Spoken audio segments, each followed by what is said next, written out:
Good evening, my Real News Midday TV family. Welcome back to the channel for another news update. And in the news this evening, woman killed at home in Claremont, St. Anne. The St. Anne police are investigating the shooting death of a woman at her home in Claremont on Sunday. Dead is 23-year-old Higgler Sharon Barrett Boswell. The police report that about 2:50 p.m., the woman was at home when she was pounced upon by unknown assailants and was shot. She was assisted to hospital where she was pronounced dead. No motive has been established for the murder. American man arrested at the Norman Manley Airport after ammunition found in luggage. An American man was arrested at the Norman Manley International Airport in Kingston on Sunday after 38 rounds of ammunition were allegedly found in his luggage. The police say the ammunition was discovered during a search. They reported that 31 rounds of 5.56 ammunition and the 7 rounds of 9mm cartridges were found. The 47-year-old Florida man was taken into custody on suspicion of unauthorized possession of ammunition. The U.S. Embassy has been informed. The police say they are continuing to probe the matter. Gun seized, 2 men arrested in St. Mary. 2 men are in custody following the seizure of an illegal firearm in Porta Maria, St. Mary on Sunday. The police say the men were in a car that was intercepted along the Trinity Main Road. They allegedly tried to flee a police roadblock. The police say the Glock pistol with the serial number erased had a magazine containing 11 9mm rounds. The men were expected to be charged. The St. Mary police remain resolute in their efforts to rid the streets of illegal weapons and ensure the safety of all citizens, stated commanding officer for the St. Mary Police Division, Anthony Wallace. In recent times, the St. Mary Police have had success in disrupting criminal activities across the division. St. James, a man charged over gun seized at arcade. The police in St. James on Saturday arrested and charged a man over the seizure of a loaded gun at the Shoes Arcade on Harbor Street, Montego Bay. 26-year-old Terry Cole of Flankers in the parish is charged with possession of a prohibited weapon and unauthorized possession of ammunition. Reports from the Barnett Street police are that about 3:42 a.m., lawmen were in the area when they saw Cole, whose actions aroused their suspicion. On seeing the police team, he allegedly ran and threw an object onto the ground. He was pursued, caught, and searched.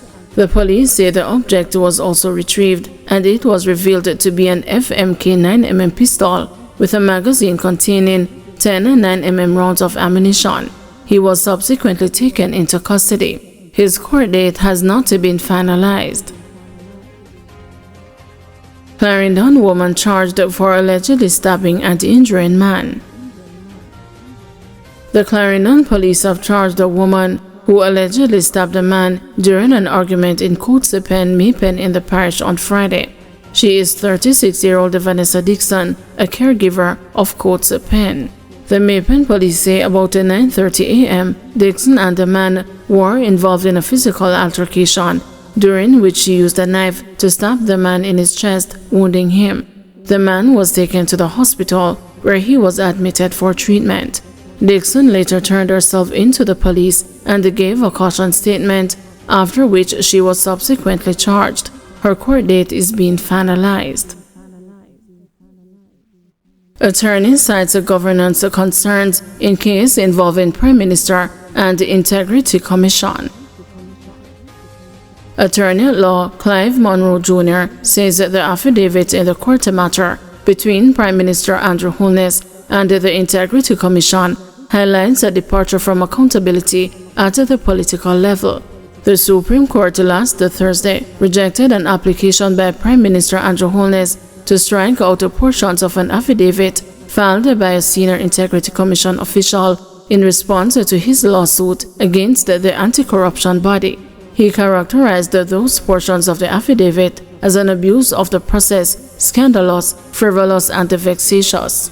Those portions focused, among other things, on his sources of income, which rose from $300,000 in 1998 to almost $160 million in 2019. These sources included investment in the unregulated schemes Olint and the Cash Plus, which eventually crashed, landing their principals in legal trouble. Mr. Monroe, reacting Sunday on the news, said the issue should not be viewed as political. He contends, to the contrary, that it highlights governance gaps in Jamaica. Mr. Monroe noted that it will take some time for the matters pertaining to the Prime Minister and the Integrity Commission to be resolved, taking them outside of the pending election timetable. The Prime Minister plans to appeal the decision of the Supreme Court in relation to the applications brought by him and the 3 connected companies against the Integrity Commission. A trial was initially scheduled for October this year. I think a lot of people treat this as a political issue, but I think it's really a governance issue at its core. And all parts of government are knowing it. You have the Prime Minister as the head of the executive. You have a commission of parliament, but essentially treated like an executive agency. You have the courts, and you have all of this now around what exactly is good governance in Jamaica in 2025, and how do you explain wealth for essentially a public servant in a public space. That is my main takeaway. Other than that, there are significant now in the public domain disclosures as it relates to the Prime Minister's personal financial affairs, his investments, persons who he has investments with, including other members of parliament, attorneys at law, things of that nature. So it is a very interesting time from the wider governance perspective. Certainly the October 25 date seems unrealistic at this point. At some point in the future, there will be an application for the appeal. The court can then determine, the Court of Appeal that is, whether it will hear it at that point in totality, whether it will give certain case management orders for hearing at some further point into the future. So it doesn't seem that it is something that is going to be resolved. And this now we're speaking about the claim for judicial review, about the constitutionality of portions of the Integrity Commission Act, as well as aspects germane to the investigation surrounding the Prime Minister himself. And of course, it comes within election season, which is another wrinkle and complication. But as to the case itself specifically, it seems that what happens now is that the case itself will not be determined at any time during this election season. ECJ urged to arrange a public signing of political code of conduct with party leaders. Founding Director of Watchdog Group National Integrity Action, Professor Trevor Monroe, is calling for the political ombudsman to arrange a public signing of the political code of conduct with the leaders of the 2 main political parties.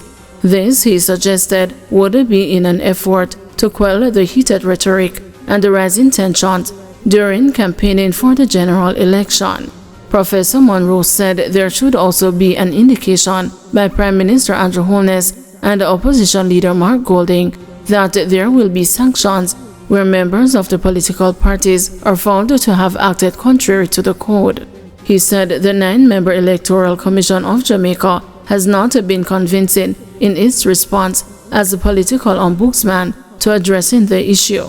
Speaking Monday with the news, he urged the ECJ to use the budget at the disposal of the Political Ombudsman Division to remind the political aspirants and the public about the acceptable rules of engagement. Part of our problem, part of our challenge, is that very few people know what's in that code of conduct. And one of the things I think we need to do, in fact, the Electoral Commission of Jamaica has that responsibility now, is to do a serious multimedia campaign. What are the 8 points? No inflammatory speech, no intimidation, no prevention of access to particular communities. All of those are in there. And yet we know from every night, you look on your television news, the road to republic, the road to republic. We want to see something, the road to a non-violent election, the road to peaceful election. And I think that's one of the things that needs to be done. And I really do hope that following this failing experiment of a 9-man referee, that the ECJ itself will say, look, whoever wins, please look again at this law to restore not only the previous ombudsman, but to strengthen it in the way that was being proposed by Prime Minister Golding and subsequent leaders as well. Thank you everyone for watching. See you tomorrow morning at 6 a.m. for another news update.